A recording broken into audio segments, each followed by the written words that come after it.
আসসালামু আলাইকুম, আমি ইয়াসিন আরাফাত, পড়াশোনা করতেছি রাজশাহী মেডিকেল কলেজ।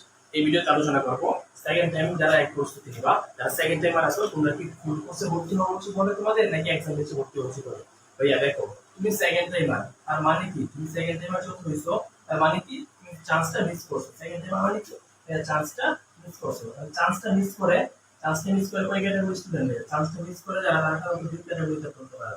এক কিছু ক্যাটাগরি নাম্বার 1, আর কিছু ক্যাটাগরি নাম্বার 2। তাই দেখো, যারা ক্যাটাগরি নাম্বার 1 তাদেরকে আমরা ধরলাম, তারাও চান্সটা মিস করছে। ক্যাটাগরি নাম্বার 2 তারাও চান্সটা মিস করছে।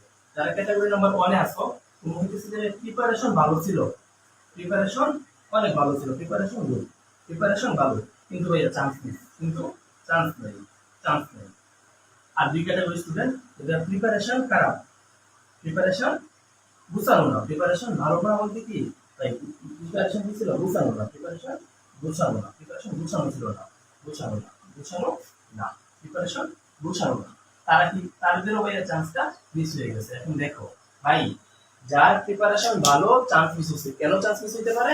কারণ প্রিপারেশন ভালো থাকার জন্য চান্স মিস হয়েছে। তার মানে কি, সময় পরীক্ষার হলে গিয়ে খারাপ করছে, অথবা 7 দিন আগে পড়াশোনা থেকে দূরে ছিল, টেনশন অনেক বেশি করছিল, অথবা লাক ফেভার করে নাই, তার কারণে ক্যাটাগরি নাম্বার 1 এর চান্সটা মিস গেছে। কিন্তু তার প্রিপারেশন কিন্তু ভাইয়া ভালো।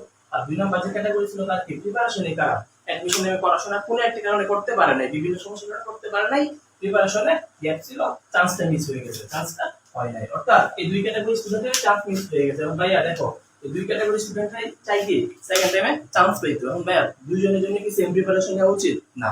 দুইজনের কি ফুল কোর্সে ভর্তি হওয়া উচিত? না। দুইজনের কি এক্সাম দিতে ভর্তি হওয়া উচিত? না।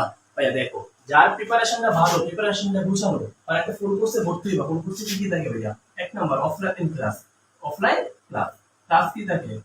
Online class, online class, online class. আর কি থাকে যে ভাই এক্সাম, আর কি থাকে এক্সাম।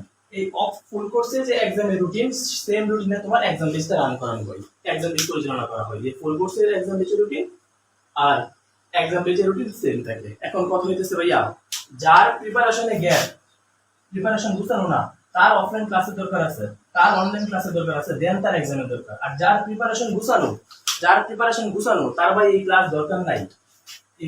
যারা ক্যাটাগরি 1 এ পড়তেছো, যে ভাই আমার প্রিপারেশন গুছানো ছিল, তার তোমার ভাই ক্লাস দরকার নাই, তোমার ডাইরেক্ট এক্সাম যাওয়া দরকার, তোমার উচিত ডাইরেক্ট এক্সাম বেচে ভর্তি হওয়া, তোমার ডাইরেক্ট এক্সাম বেচে ভর্তি হওয়া। যাদের প্রিপারেশনটা গুছানো নাই, দ্যাটস ওয়াই চান্সটা মিস হইছে। তুমি নিজে জানো, নিজের প্রশ্ন করে দেখো, ভাই তুমি পরীক্ষায় পাইছো 40, তার মানে কি তোমার প্রিপারেশনটা গুছানো ছিল না। তোমার কি করা উচিত? ফুল কোর্সে ভর্তি হইয়া পুরা কোর্সটা শেষ করা উচিত। কারণ ভাইয়া আরেকটা খুবই কমন প্রশ্ন, একটা এক্সাম বেচে ভর্তি হবো নাকি দুইটা, একটা দুইটা নাকি তিনটা?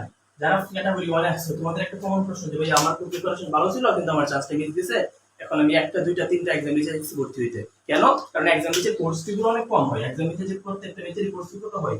7 থেকে 8,000 টাকা হয়। আমি তিনটাতে যদি ভর্তি হই 25,000 টাকা।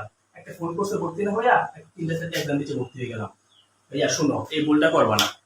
তুমি একটা এক্সাম বেচে ভর্তি হও, একটা এক্সাম বেচে ভর্তি হইয়া একটা এক্সাম বেচে ভর্তি হও, এবং ওই এক্সাম বেচে সবকিছু 100% ক্লিয়ার করো। একটা এক্সাম বেচ 100% ক্লিয়ার করো, তোমার প্রিপারেশন 100% ক্লিয়ার দিব। তুমি তিনটা এক্সাম বেচে ভর্তি হইয়া এক একটা যদি 10% করে কমন করো বা 20-30% কমন করো, কম্বাইন্ড ভাবে তুমি দেখবা যে 60 থেকে 70% প্রিপারেশন কমপ্লিট হয়ে যাচ্ছে। কিন্তু যে তোমার যে ফ্রেন্ড একটা কোচিং ভর্তি হইব, ওইটা 100% ক্লিয়ার করবো, তার প্রিপারেশনটা কিন্তু 100% গোছানো হয়ে যেতেছে। তো আশা করি তোমরা যারা আসো, এই সমস্যায় ভুগতেছো যে ভাই এক্সাম বেচে ভর্তি হবা নাকি ফুল কোর্সে ভর্তি হবা, তোমরা এই সমস্যা থেকে একটা সিদ্ধান্ত নিতে পারবা। সবাই ভালো থাকো, সুস্থ থাকো। আসসালামু আলাইকুম।